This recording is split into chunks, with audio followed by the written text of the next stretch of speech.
Most people don't think they killed their MCAT, even when they did after they walk into the testing center. Most people don't feel great. That's totally normal. So know that if you think you bombed it, that probably actually doesn't really mean anything.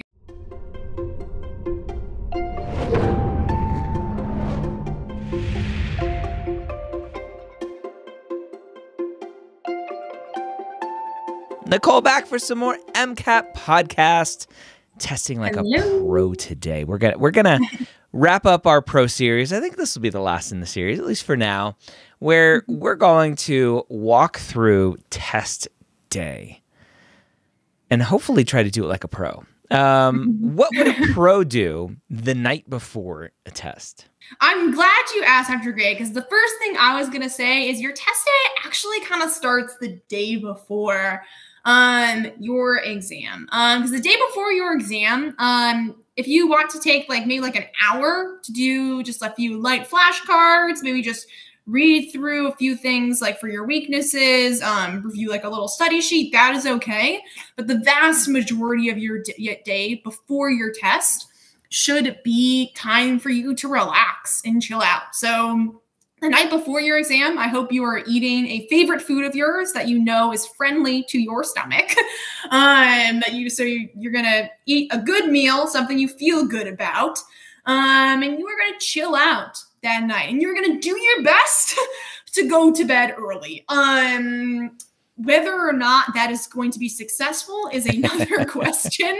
I personally, not to scare anyone, but one of my personal strengths is that I drop to sleep like that, always have, which I'm very grateful for. The day before my MCAT day, I could not fall asleep. I probably didn't fall asleep until 2 or 3 a.m. It's actually a downfall. I am the same way where I can just, as soon as I'm ready to go to bed, I'm like, okay, I'm done. And I start using. But that's great when it works. And then the random times it doesn't, we don't have the skills necessary. I don't know what to do. I don't have the skills necessary to get myself to sleep. I'm like, what now? No, and I had even I would take melatonin before my practice test to practice for test day, because I was I bet you I'm gonna be nervous. I need to drop to sleep and make sure that this is okay for me. It did nothing. It did nothing. It just made my body feel tired while my mind was still going crazy. So I almost think it made it worse. Fun fact. So that's actually something I regret, is trying to use melatonin to sleep, even though I practiced with it with my practice test to make sure that it was okay. But day of test day, it didn't work. So that's okay. So one, don't get in bed at 9. Yes, great, excellent. I'm also talking right now in terms of if you have an early morning test. If you have a 3 p.m. test, you usually go to bed at midnight. Great, go to bed at midnight. Okay. So I'd say just be prepared. Be prepared the night before that. Really try to cultivate as much calm as you can. Right. Mindfulness, meditation. I played some music. Didn't really help, but I did. It made it better. It made it less worse. Right. So like I mentioned, mindfulness, meditation practice. Whatever is calming to you, do some drawing, do some painting, do some push-ups. I don't know, whatever makes you feel calm and is anti-anxiety for you, do that. Do that all the day before your test, because the anxiety is gonna be real. It is gonna be real. So don't let that surprise you. It's also something I talk with students on practice tests. If they're I was really anxious on that practice test. I was excellent, better simulation of test day conditions. So practice dealing with that anxiety whenever you feel it rearing throughout your prep. Like I said, and then just try to chill out as much as you possibly can the day before your test day, and try to go to bed early with the knowledge that you're probably not going to fall asleep as fast as you usually would, but you're still going to be okay anyways, which also get a lot of sleep the days before that. Yeah. Right? Because you don't want to be going cramming, studying, right? But then, I'm going to chill out and get a ton of sleep the day before my test day. I want you to be sleeping 11 hours, a day before, the week before your test, right? Because we all know that if you get 2 nights of sleep, bad nights of sleep 2 days in a row, that feels oodles worse than if it's just one day and it's just a one-off and you were previously really well rested before that. So just a shout out that like your test day, your day of test prep, like really should start the week before by sleeping as much as possible. I'm also a person, for me, I know that sleep is really, really important for me. When I took the SAT, I accidentally scheduled an SAT retake for the day after my senior prom. And so I did not have very much sleep going into that exam. Why I didn't cancel it, could not tell you. It was an interesting time. And my like score dropped an obscene amount because so if you are a person like me who knows that like sleep drastically affects your performance, especially sleep drastically affects everyone's performance. We have plenty of data for that. That's true. That's true. Some people like think it doesn't, but I think it messes with all of us. Yeah. Some people think they drive better a little buzzed. No, that's not how this works. Talk about something else potentially that I think a pro would do prior to test day is actually knowing specifically where the test center is. Where do I park? Where do I go? What floor? 100%. What building? What entrance? 100%. I would actually recommend either your practice test the week before or whenever it is. I want you to take a practice test on the same day of the week that your actual exam is, because traffic patterns change throughout the week. And at the time that you will be driving to your testing center on the day of your exam, I want you to drive there. And if you have to park in the parking garage like I did, you park in the parking garage, you pay whatever fee it is, and you walk to the testing center. If they will let you up there, you go as far as your testing people let you. So definitely going to your testing center, understanding the transportation situation, avoiding relying on something like Uber or Lyft to get to the testing center unless you have literally absolutely no other option. Definitely something to do before test day. You do not want any surprises that morning. Yeah. Okay. So test day rolls around. It's the morning. What am I doing? Let's just assume normal morning test time. What am I doing? You're waking up, hopefully, to your alarm, suddenly realizing that you actually did fall asleep. And I swear to goodness that I was awake about 10 seconds earlier. And you're like, oh, I actually did sleep. Okay. And then you're going to wake up and you're going to be happy that you actually did sleep maybe more than you thought you did. And then I said, you'll hopefully have the previous evening as well, laid out all of your things that you need. So you've got all your snack, your lunch, everything pre-packed in your fridge, or whatever you have. And so basically that you can sleep in as much as possible, right? So, set your alarm as late as you can within reason. We still want to make sure we're getting to the testing center early. All right. So if your exam starts at 8, don't be rolling up at 7:58. You got to get checked in. Believe most testing centers recommend getting there like 7:30. Does that sound right to you, Dr. Gray? If we're talking about a morning test, there's also, you're going to have information from your testing. Like they're going to send you like emails, read the emails, please. They're going to tell you important things like if you are like testing in an urban area, like I did, like what floor you're going to, like what suite it is. So I said, ideally you should be able to kind of roll out of bed, throw on your comfiest, most sweat-friendly clothes, and just roll out to the testing center in whatever way you are going to be arriving there. So try to have everything set up, like I said, so that way you can sleep in as late as you can while still getting there with a comfortable amount of early time, right? So if they tell you to get there at 7:30, 7:20 would be a great time to get there, right? Don't show up at 7. They're just going to make you stand there. They're not going to let you in. It's going to be a waste of your time. Had been there, had done that. I got there so early. Yeah, they wouldn't even let me up the elevator to go stand in line. So be just a little bit earlier than they tell you to be, not a lot earlier. Yeah. Okay.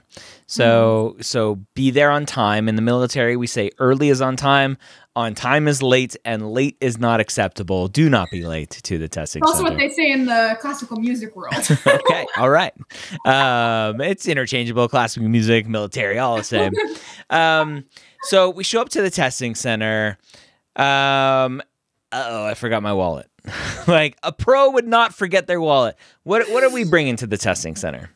Yeah, so you're going to need to have, like I said, once again, rely on what the AMC or testing center tells you to have. So you're going to need to have your form of identification. I believe it said that is just driver's license sufficient? I think I just had my driver's license. I think so. Or right, if you need to bring like a passport, right? Maybe you're an international student or something like that who doesn't have a driver's license. Make sure you have that photo ID with you. And also that you're not bringing a bunch of extraneous items to the testing center, right? Like you shouldn't be wearing your watch to the testing center. You're not allowed to have that. I believe technically the AMC also says that you're not allowed to have some kinds of jewelry, like you're technically not supposed to wear jewelry, I don't think. So I would recommend like anything that's easily removed and won't like cause you a lot of distress to not have it on for whatever reason.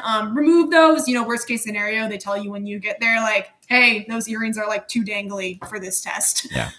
So just be prepared about all those little details. Or something like, I believe like a hoodie, right? That's something like, depending on your testing center, right? They might have certain requirements or might like ask you to like take off a jacket, something like that. So making sure you have layers, I think is also a really good option. Yep. So, don't show up with like a tank top and then like a hoodie on top because they might ask you to ditch the hoodie and then you're going to be cold. Yeah. And one point of clarification, again, thinking like a pro here, if you change your name, make sure that whatever name you registered to take the MCAT under is the same name that's on your ID, because if it doesn't match, you ain't taking the test. Yes, be very, very careful. And this is why make sure all these things are set the night before, that you've reread all the checklists, everything that you need to have with you. You do not want to be surprised when you get to the testing center. Yeah. Right. And if you're paranoid, right, have your roommate on standby, right, that they know that there's a chance they might have to hoof it to wherever you are if something goes wrong or you need something. So plan for the unexpected before test day. So that way when you get there, it's smooth sailing, right? Once again, mental space. We don't want to I don't want that taking up your energy on test day. I want you to have as much as you can, as relaxed as possible mindset. That might not be very relaxed at all, but let's at least hope it's not full panic. At least we can get to just tense. Yeah. So it's all about trying to downgrade your levels of anxiety as much as you can for you. Yeah. What about maximizing breaks and stuff like that during test day? Yeah, definitely. I said, so take your breaks, take all your breaks, take them the full amount of time. And I'm going to say a few things that there's a chance it might vary a little bit depending on your testing center. I took mine at a Pearson testing center. Is that standard? I'm not sure. Yes, that Pearson is the they're official all testing. administered by Pearson, right? Yep. It used to be Prometric. Now it's Pearson. Whoever gives the AAMC the most money or something like that is how it works. Yeah. So this is at an urban testing center, Pearson, as they all are. So when you, like I said, so in terms of taking your breaks, for me, like they didn't tell me when my break was over. Like there's not someone who's shepherding you. Also because you are probably not going to start your exam at the exact same time as other people. This is not something I realized. I actually probably started my exam at 7:45 or something like that. It's an 8 a.m. exam, but pretty much every single person started before 8 a.m. At least at my testing center, after you were checked in and you were all set, they sat you down to get started. So don't be expecting to wait until an arbitrary time. They're probably just going to get you going once you get there. And so in terms of taking breaks, people are going to be taking their breaks at different times probably. So there might be some very small noises behind you. So just be prepared for the room to not be 100% silent. This is why I always recommend students to take their practice tests in a library, because you want to play somewhere that's quiet, but that also might have somebody walking behind you occasionally. So I think it's a pretty good simulation of what you're actually going to have on test day. During your breaks, my personal favorite thing to do was eat a little bit of trail mix. I would just keep fueling whenever I felt like I could eat, right? Because what happens if you bomb the next section and then your lunch break, you don't want to eat it all because you are busy hyping yourself up because that felt really scary and bad. Right. So I'd say munch whenever you feel like you can munch. Like I said, once again, make sure you have things that are going to be safe for your stomach that you're used to eating. Don't suddenly drink a bunch of caffeine if that's not something you're used to.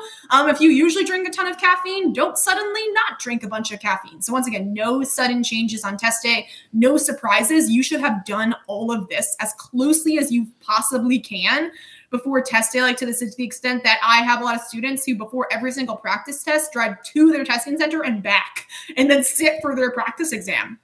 That's great simulation of what you're going to do on test day. It should feel routine. I also from sitting, I would do lunges during my breaks. I was always like stretching and walking around just to try to like get my body moving. So that way I wasn't like sitting there like sore and like fidgeting in my seat. So a little bit of stretching, a little bit of lunges, you know, get your fellow testies in on it in a way that is not obtrusive, you know, whatever I said is going to make your body feel good. That's what you should be doing on breaks. Like I said, which hopefully includes drinking water, stretching a little bit, and generally just standing up and trying to take lots of deep breaths. Lots and lots and lots of deep breaths. Lots and lots. Lots and lots. When it comes to the things that I hear from students at testing centers is it usually comes down to distractions, whether it's technology distractions with a computer glitching, noise distractions with someone coughing or other stuff in the testing center. What are some pro tips for minimizing distractions as much as possible, or rather not letting them hopefully affect you as much? Yeah. I think it goes back to what I was saying that like you have to be used to that, right? Like I said, so don't let the first time somebody has a coughing fit behind you while you're taking an exam be on your test day, right? So be used to dealing with these slight differences in circumstances, right? And also be prepared for it. So once again, this like, if you're listening to the show, that's great because you're setting your expectations.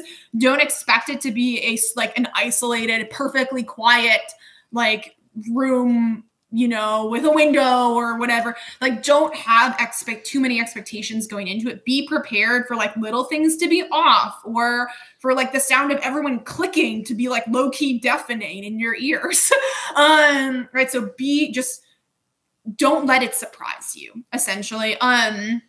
Also at the testing center, you will get, I forget if it's earplugs or like headphones. Like earmuffs. Yeah. Yeah, yes, you do get like a thing that goes over your ear, that like is supposed to like help cancel like out background noise. Also, like once again, don't let anything surprise you on test day. If you want to try using the little earmuff thingies, like Google what you're testing, like call your testing center and ask them what brand of headphones they have. Like be crazy about it, okay? Yeah. Like be like really ridiculous about replicating all of these details because it's gonna pay off.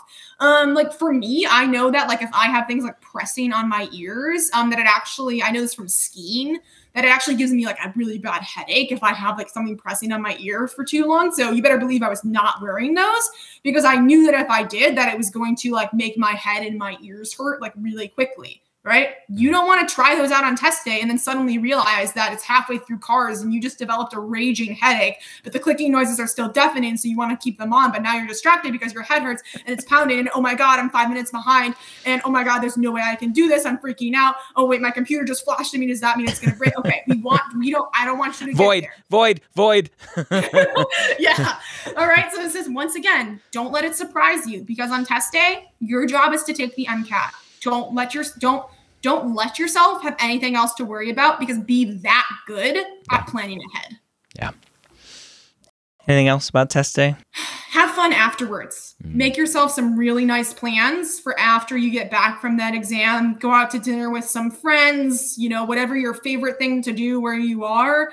Celebrate. If you want to have a movie marathon by yourself and eat popcorn and chocolate, do it. Whatever you have, right? You know, having a carrot to dangle in front of yourself is really great. I recommend this for practice tests too. Right, because once again, like I said, mentality is really huge. Like I said, you've heard me emphasize over and over again in this episode, right? Like managing your anxiety, right? Trying to set yourself up for the best success, you know, trying not to have unexpected things pop up. And as much as you're going to not have fun while you're at the testing center, you can be like, hey, I'm going like, at least I can like, I have something to think about right now other than my test while I'm on my break. And that is how excited I am for dinner with my best friends tonight. Yeah. So I think just to reiterate that, I think we don't, as a society, as a species of human psychology, we don't celebrate the small wins. Sitting for the MCAT is a huge win. Don't worry about your score. Don't wait to celebrate till you get that score back a month later. Celebrate all of the hard work that went into being able to just sit for it that first time or second time or whatever. So yeah, dinner, glass of wine if you're old enough, whatever it is whatever's gonna help you feel good. Yeah, celebrate. So awesome. All right, and then when it comes to pro level thinking here again, I get done with my test day's done, I go celebrate. Is there a day after? Is there a decompress, what we call a post-mortem all the time in the military, of like, let me discuss what went right, what went wrong. Should I just get right back into studying just in case? Like, what does that post MCAT day look like? Yeah, no matter if you are absolutely convinced that you got like a 485 on your MCAT test day, you're taking the next month off. Congratulations, you've earned it. By sitting for the MCAT, you get a month off. So definitely don't start studying again, no matter how you thought you did on your exam. There's some horror stories out there of people who basically took one CAT and another MCAT exam before they got their other score back, and things went very poorly for them, and their score actually like dropped the second time. So don't turn into that horror story, okay? Please don't do that. So don't register for another exam yet. Like don't do any work. Do your best to forget the MCAT ever happened. That's my advice. MCAT? What MCAT? I don't know what you're talking about. Exactly. You don't even know the words MCAT. But it's gonna feel like you're gonna feel like a little like empty, because you're like, all these moments where you would like have the MCAT right running on like your background refresh of your brain and be like, oh, I need to sit down to study. Then you'd be like, oh wait, I don't. So it's gonna take you a few days to kind of like reacclimate to life without the stress of the MCAT constantly in the back of your head. And then of course there's plenty of anxiety and waiting for your score. I said, but at that point, your job is to just like get back to doing whatever you were doing before you started studying the MCAT. If you, made any changes to your schedule, put it back the way it was, take some time to relax and, just know that whatever happened, and try to have the most confidence in yourself you can, because most people don't think they killed their MCAT. Even when they did, after they walk into the testing center, most people don't feel great. That's totally normal. So know that if you think you bombed it, that probably actually doesn't really mean anything, and you won't know what you actually did until you get your score back. Statistically, it will be close to the average of your last few full lengths. So if you were in a good spot to test, and you were testing when you should have been, right, when you were near a score in your practice test that you were comfortable with, you should be able to trust that, because that is generally accurate for your average student. The statistics apply to populations, but not individuals. But hey, you're part of the population, so we might as well be as optimistic as we can.